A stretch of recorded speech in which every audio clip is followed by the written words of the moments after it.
The sun was setting over the flat, open expanse of the Midwest town, painting the sky in hues of orange and purple. The Thompson household sat at the end of a dirt road, its paint peeling and windows clouded with years of wear. Inside, Sarah Thompson, a slender 20-year-old with tired eyes and calloused hands, worked at the kitchen table, sorting through a pile of overdue bills. Her mother's coughing echoed from the next room, a sound that had become a grim backdrop to their lives. "Sarah," her mother called weakly, "can you bring me some water?" Sarah jumped up, filling a glass from the tap before hurrying to her mother's bedside. Her mother, frail and pale, offered a weak smile. "You need to rest, Mom. I'll figure everything out," Sarah said softly, though the weight of her words felt like a lie. The sound of a car pulling up outside interrupted their quiet moment. Sarah glanced out the window and froze. A sleek black Cadillac rolled to a stop in front of their home. It was a stark contrast to the rusted pickup trucks that usually filled their neighborhood. "Who could that be?" her mother asked, her voice tinged with both curiosity and unease. Before Sarah could respond, the car door opened, and out stepped William Carter. Dressed in an impeccably tailored suit, his silver hair gleamed in the fading sunlight. His gait was slow but purposeful, exuding authority and confidence. Sarah stepped onto the porch, her brows furrowed as William approached. "Miss Thompson," William began, his deep voice calm yet commanding, "I've been made aware of your family's situation." Sarah blinked, confused. "Excuse me? Who are you?" "My name is William Carter. I own several properties and businesses in this region," he explained, gesturing toward the Cadillac. "I came here with a proposal." Sarah folded her arms. "What kind of proposal?" William's gaze didn't waver. "I want you to marry me." For a moment, the world seemed to stand still. "Marry you?" Sarah repeated, her voice rising in disbelief. "You're serious?" "Dead serious," William replied, his tone steady. "You're a smart, capable young woman, and I have no doubt you'd make an excellent companion. In return, I'll ensure your family's financial security. Your mother will receive the best medical care, and your brother's education will be fully funded. It's a fair deal." Sarah stared at him, searching for any sign of humor or deceit, but his expression was unreadable. I need time to think about this," she stammered. "Of course," William said with a slight nod, "but I'll need your answers soon. Time is a luxury neither of us can afford." As he returned to his car and drove away, Sarah stood rooted on the porch, her mind racing. Later that night, as the house grew quiet, Sarah sat by the dim light of the kitchen lamp. Her mother's voice broke the silence. "Sarah," she called from the doorway, her frail frame leaning against the wooden frame for support. "What did he want?" Sarah hesitated, then relayed the proposal. Her mother's eyes widened in shock. "That's absurd," she exclaimed, but her voice weakened into a fit of coughs. Sarah rushed to her side, helping her into a chair. "Mama, listen," Sarah said, her voice trembling. "If I do this, you'll get the care you need. Danny won't have to drop out of college. Maybe this is our only chance." Tears welled up in her mother's eyes. "I don't want you to sacrifice your life for us. You deserve to find someone you love, to be happy." "I'm not happy now," Sarah said bitterly, wiping at her own tears. "At least this way I can help. Isn't that worth it?" Her mother didn't respond, her face etched with anguish. The following days were a blur of contemplation and whispered prayers. Sarah avoided eye contact with her neighbors, who had already begun gossiping about the young waitress and the rich old man. The decision weighed heavily on her, but as she heard her mother's coughing worsen and saw the stack of bills grow taller, she knew what she had to do. The morning of the wedding dawned clear and cold. Sarah stood in front of a small mirror in a borrowed bridal gown, the lace scratching against her skin. Her hands trembled as she adjusted the veil, her reflection staring back at her with wide, fearful eyes.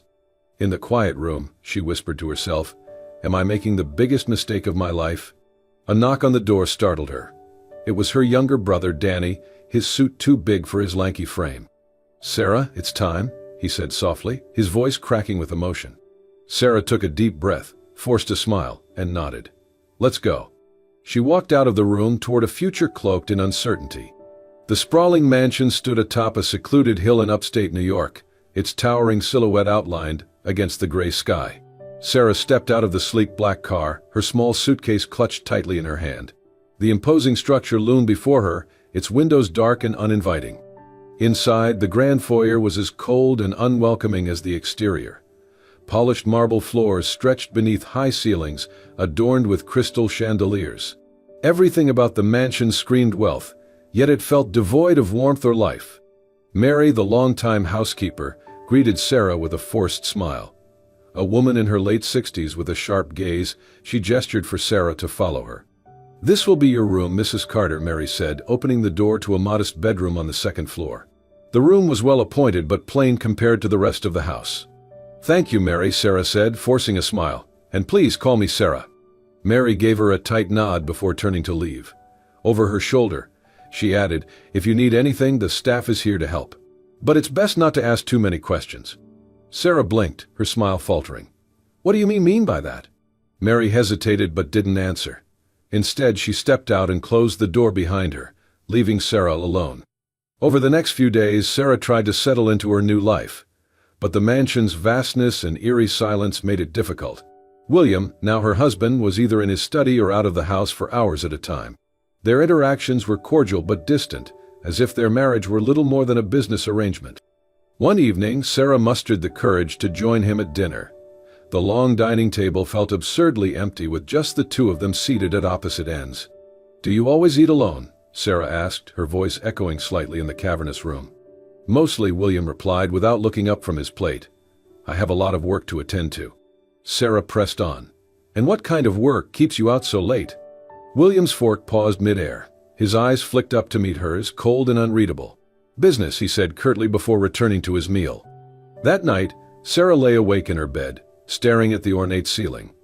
As the hours passed, a soft creaking sound broke the silence.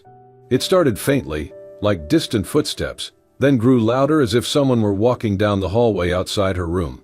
She sat up, her heart racing. Sliding out of bed, she tiptoed to the door and opened it just a crack. The hallway was empty, bathed in dim moonlight. The sound had stopped. The following day, Sarah decided to explore the house. She wandered through room after room, each one grander than the last, but most were empty or locked. In the west wing, she came across a door unlike the others. It was heavily reinforced with a brass handle and no visible keyhole. As she approached, a chill ran down her spine. She reached out to touch the handle, but Mary's voice startled her. "I wouldn't do that if I were you," the housekeeper said from behind. Sarah turned quickly, her hand dropping to her side. "Why is this door locked?" "It's the master's orders," Mary replied, her expression grave. "You'd best leave it alone." Sarah frowned. "What's inside?" "That's not for you to know," Mary said firmly. "Let it be." That evening, Sarah tried to push the strange encounter from her mind, but the sense of unease lingered. She couldn't shake the feeling that the mansion held secrets William had no intention of sharing. Late that night, she heard the low hum of a car engine outside her window. Peering out, she saw William stepping into a black sedan parked in the driveway. A tall man in a trench coat stood by the car, speaking with William in hushed tones. Unable to resist, Sarah grabbed her coat and slipped out of her room, keeping to the shadows as she followed. From the top of the grand staircase, she watched the two men through the large front windows. "Make sure she doesn't find out," William said, his voice sharp and commanding. Sarah's breath caught. Was he talking about her? What was he hiding? The car pulled away into the night, leaving Sarah standing alone in the darkness, her mind racing with questions she wasn't sure she wanted answered. The mansion was eerily silent as Sarah crept through the west wing. She had been watching the door for days, waiting for the perfect moment to investigate. Tonight, for reasons she couldn't explain, it was unlocked. Her heart pounded as she stepped inside, the faint creak of the door echoing in the dark corridor. The room was dimly lit by a single, dusty chandelier. Shelves lined the walls filled with old books, documents, and framed photographs. On a large mahogany desk in the center of the room, a stack of yellowed papers sat beside an ornate fountain pen. Sarah hesitated before approaching the desk, her eyes scanning the room for anything that might explain William's mysterious behavior. She picked up one of the photos. It showed William standing beside a young woman, smiling stiffly. The woman was beautiful, radiant even, and far younger than William. Sarah flipped the photo over. Written on the back in elegant handwriting were the words, "William Grace, 1998. Her hands trembled as she picked up another photo, then another. Each one depicted William with a different young woman. The dates on the back spanned decades. The names were all different, but the pattern was clear. Beside the photos were legal documents, marriage certificates, prenuptial agreements, and death certificates. Sarah's breath caught in her throat. The causes of death varied: accidents, illnesses, sudden disappearances, but they all ended the same way. "What is this?" she whispered to herself, her voice barely audible. Among the papers, she noticed a leather-bound journal. She flipped it open to find pages filled with William's neat handwriting. The entries detailed his relationships with these women, starting with how he'd charmed them and gained their trust. The later entries turned darker, describing how he'd isolated them, controlled them, and eventually discarded them. Sarah's stomach churned as she read a chilling sentence: "They always think they can leave. They don't realize they're mine until it's too late." A sudden noise outside the door made Sarah jump. She quickly slipped the journal into her bag and scanned the room for a place to hide. But before she could move, the door swung open, and there stood William. His face was a mask of cold fury. "What are you doing in here?" he demanded, his voice low and dangerous. Sarah clutched her bag tightly, trying to steady her voice. I got lost. I didn't mean to intrude." William stepped inside, closing the door behind him. His eyes bore into hers, his expression unreadable. "This room is off limits," he said, his tone ice cold. "I made that very clear." Sarah swallowed hard. "I just wanted to understand why so many rooms are locked. Why you never talk about your past." "You don't need to understand," William snapped. "You only need to follow the rules." Trembling, Sarah mustered the courage to confront him. "What happened to them, William? Your previous wives, where are they? Why are there no records of them after they married you?" William's jaw tightened. "That's none of your concern. Drop this, Sarah. For your own good." But Sarah refused to back down. "I deserve to know the truth. Am I just another one of your projects? Someone you'll toss aside when you're done?" For a moment, William's face softened, as if he were about to explain.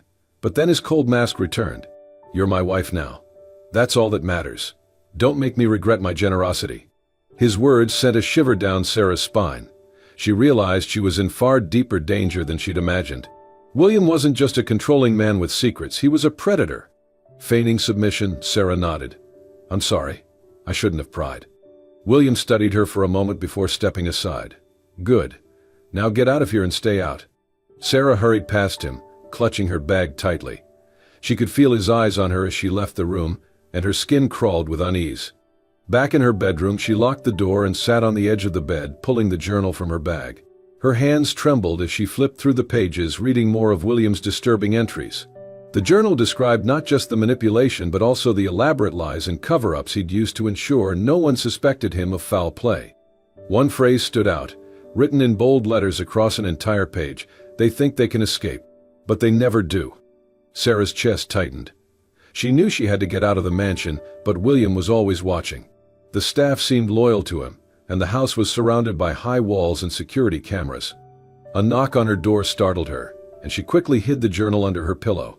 "Mrs. Carter?" Mary's voice called softly. "Are you all right?" "Yes," Sarah replied, her voice shaking. "I'm fine." Mary lingered for a moment before walking away. Sarah waited until she was sure the house was quiet before pulling the journal out again. She began to formulate a plan, but her thoughts were interrupted by the sound of footsteps in the hallway. They stopped just outside her door. Sarah froze, holding her breath as the doorknob rattled. "Sarah," William's voice called, low and menacing. "Are you awake?" She didn't answer. The doorknob stopped moving, and after a long pause, the footsteps retreated. Tears welled in Sarah's eyes as she realized the full extent of her situation. She was trapped in a house with a man who had every intention of making her his next victim. But she wasn't going to let that happen. Clutching the journal to her chest, she whispered to herself, "I will get out of here, no matter what it takes." The atmosphere in the mansion grew colder with each passing day, and Sarah's unease deepened. She confided in Mary, the housekeeper, whose kindness and silent strength had become her only source of comfort. One afternoon, as Sarah dried dishes in the vast kitchen, she whispered, "Mary, something isn't right here. I found things in that locked room. I don't think I'm safe." Mary paused, her expression grim. She glanced around the room to ensure they were alone. "I've worked for Mr. Carter for over 20 years, she said quietly. "I've seen things I can't explain. Things I wish I hadn't seen." Sarah leaned closer, her voice urgent. "Why stay? Why not leave?" Mary shook her head. "You don't understand. He has ways of keeping people silent. I've seen staff disappear overnight for asking too many questions. But you're different, Sarah. You're his wife. If anyone can get out, it's you." Sarah's heart raced.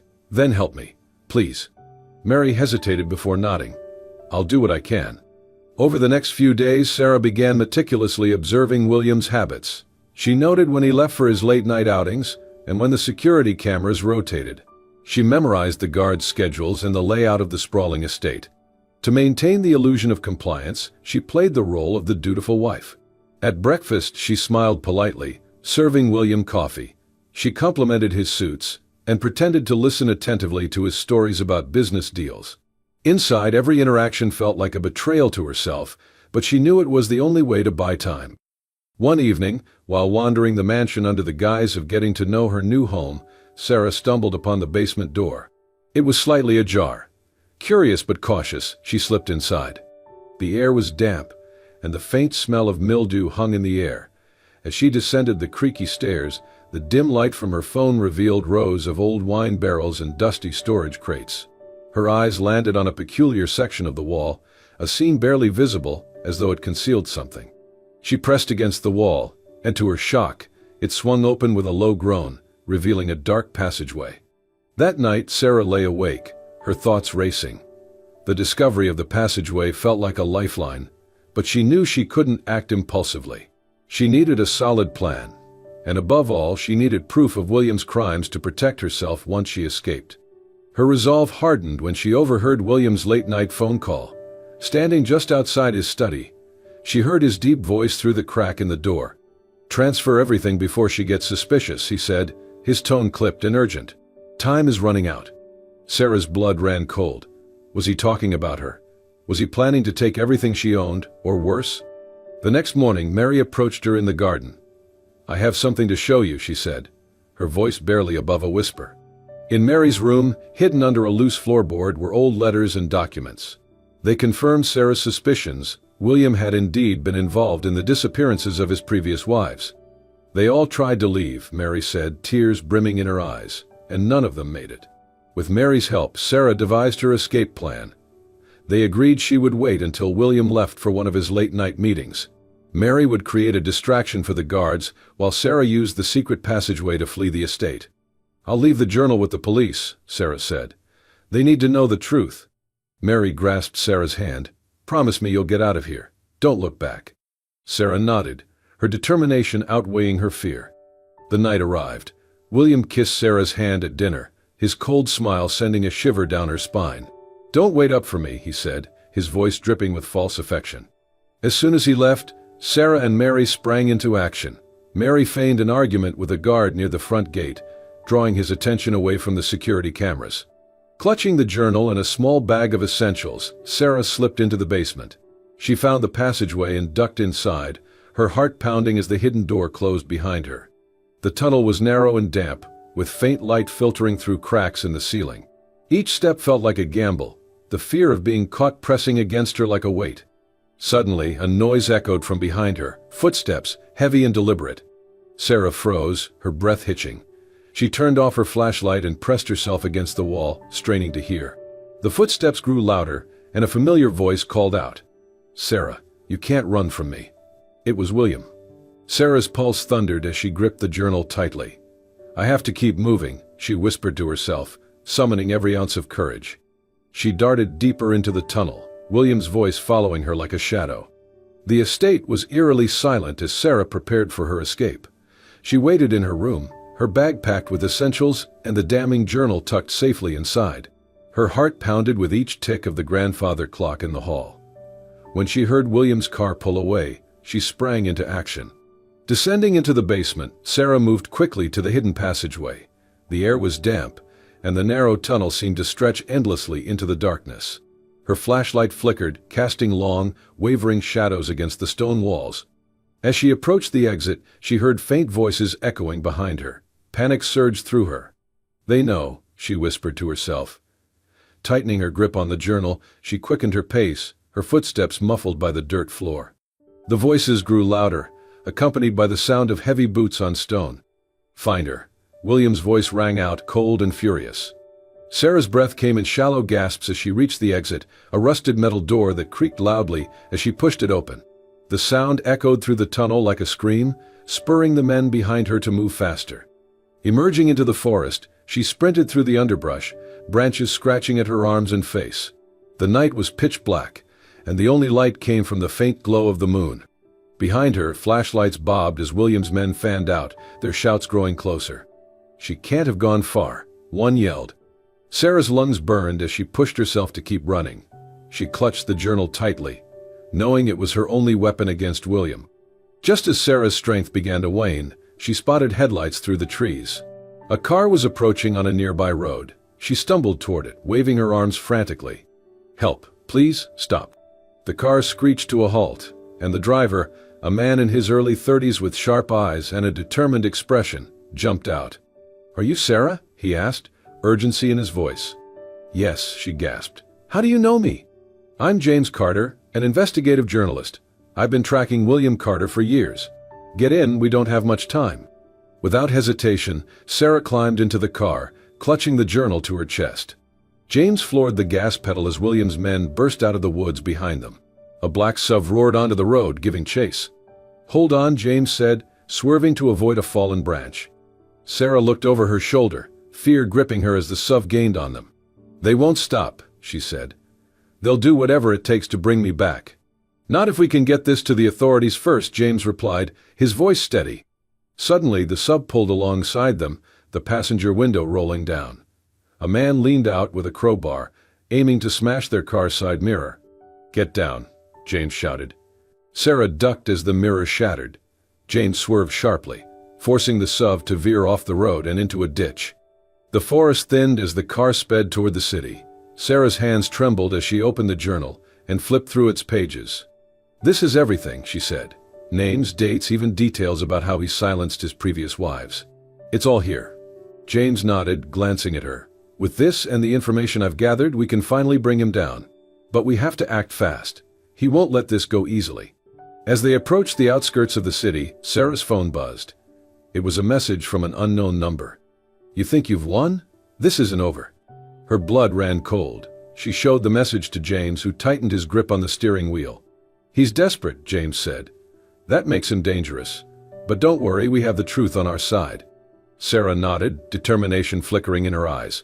"Then, let's end this." The day William Carter was brought to justice was one Sarah would never forget. Standing beside James in the courthouse, she watched as the man who once held her life in his grip was sentenced.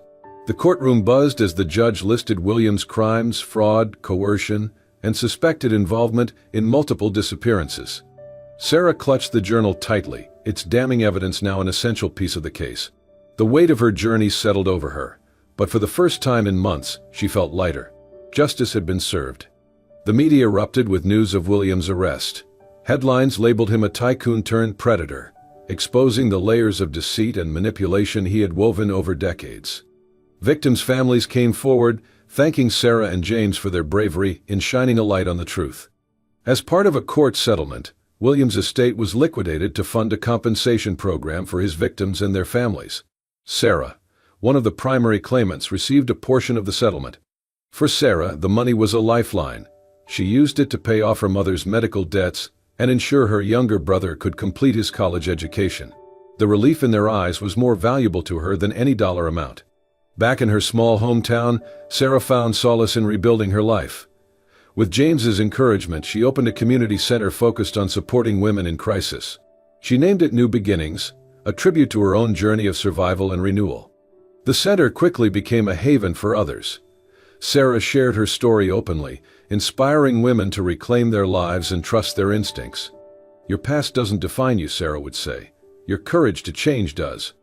As Sarah dedicated herself to helping others, her bond with James deepened. What began as a partnership in justice evolved into a genuine connection. James admired Sarah's resilience and her ability to find light even in the darkest moments. Sarah, in turn, was drawn to his unwavering support and determination to right the wrongs they had uncovered. Over time, their late-night planning sessions turned into dinners filled with laughter, shared dreams, and stolen glances. One year after their harrowing escape, James invited Sarah to a quiet park just outside her hometown, the same place where he had first picked her up that fateful night. As the sun set, James led Sarah to a small bench overlooking a serene lake. With a nervous smile, he pulled a simple yet elegant ring from his pocket. "Sarah," he began, his voice steady but full of emotion, "you've shown me what real courage looks like. You've taught me that even the most broken paths can lead to something beautiful. Will you let me stand by your side forever?" Tears welled in Sarah's eyes as she nodded, her voice steady. "Yes, but no locked doors in our house." They both laughed, the moment filled with relief and joy. Their wedding was a modest but heartfelt celebration, held in Sarah's hometown. The community that had rallied behind her gathered to witness her new beginning. The ceremony took place in the garden of the community center, surrounded by blooming flowers and the women whose lives Sarah had touched. Sarah wore a simple white dress, her smile brighter than ever. As she and James exchanged vows, there wasn't a dry eye in the crowd. In her speech, Sarah reflected on her journey. "Sometimes life takes you through darkness to show you the value of light. I wouldn't be here today without the people who believed in me, and for that, I am forever grateful." This isn't just the end of a chapter, it's the start of a whole new story. As they danced under strings of twinkling lights, James whispered, "You didn't just survive, Sarah, you thrived. And I'm so proud to be part of your story." Sarah leaned her head on his shoulder, smiling. "And I'm glad you were there to help me write it." Thank you for joining us on Sarah's incredible journey, a tale of resilience, justice, and the power of love to heal even the deepest scars. From a life of fear to one of purpose and joy, Sarah's story reminds us all that courage and determination can light the way through the darkest of times. If this story touched your heart, don't forget to like and share it with others who might find inspiration in Sarah's strength. And remember, this is just one of many heartfelt stories we bring to you. Subscribe to Soul-Stirring Stories and turn on notifications so you never miss another tale that uplifts, inspires, and reminds you of the beauty of the human spirit. Until next time, take care, stay strong, and always believe in new beginnings. See you in the next story.